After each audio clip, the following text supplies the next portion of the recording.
filmē?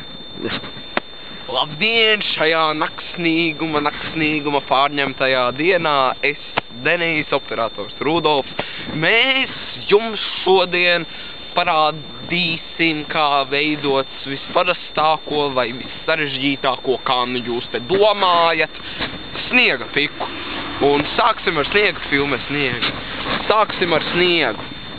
Sākumā veidojam tādu kā sākuma stadiju. Taisam sagatavi, ko saucam par māzuli. Tātad saspiežam stingri, jo stingri.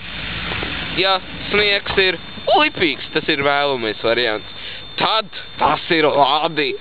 Ja nevisai lipīgs, tad sasildam. Nu, vēlams šis arī būtu viss. Šī ir sniega pika vēlamajā izdodamajā stadijā.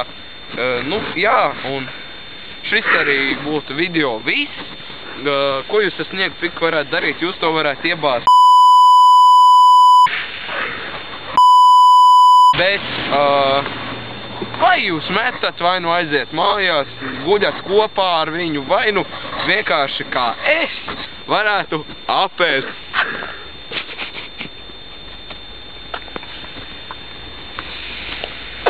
Glāfīgi!